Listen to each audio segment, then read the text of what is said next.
exponential decay, because a lot of times most people don't understand that there are room for each individual alts to be played in, because then it's just like, why would I invest in a no-name coin, right? It's gonna go straight to zero. Nothing ever truly goes straight to zero. Do you get what I'm trying to get at? Yeah. It is extremely hard for somebody to go to zero unless it's straight up a scam, or it's like it goes bankrupt. But in terms of cryptocurrency, right, nothing goes to zero as long as that thing is in supply. Do you get what I'm trying to get at? Or unless the entire network of that coin is destroyed. The reason being is exponential decay, right? You have to understand exponential decay as in each coin will have their position, their rank position. Do you know what I'm trying to say? And it's going to be worth some amount. It's not going to, you're not going to see, for example, Litecoin go to zero. It's just not going to happen. Even Shiba Inu, right? Or Dogecoin, where it's a meme. These things, they will never go to zero. They may lose 99% of their value, which may functionally be equivalent to zero. I mean, unless you're holding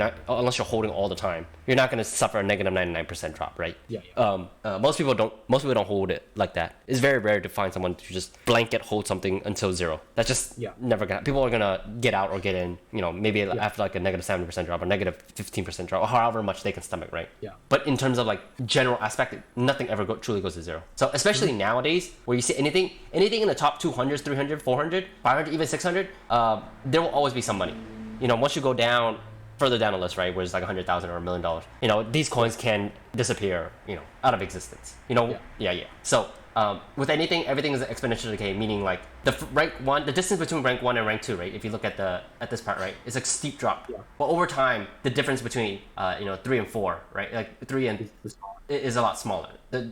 So you can also see it in terms of the market cap, right? The difference between XRP and Terra is $4 billion, but the difference between Ethereum and Bitcoin is $300 billion. There's several order of magnitude of difference, which is the function of exponential decay. So rank 200 and rank 300, rank 400, 500, 600, they all have some value, right? Like even if I go down, even if I go to page 6, right? Right. Go to page 6, rank 600. The difference between these are nearly identical, right? It's not even a flint on Bitcoin scale. So and these things won't go to zero. They will still have some value. So once you understand that, right, then you understand that nothing there. That means there exists a floor that is non-zero. There exists a non-zero floor for most of the coins that people are playing.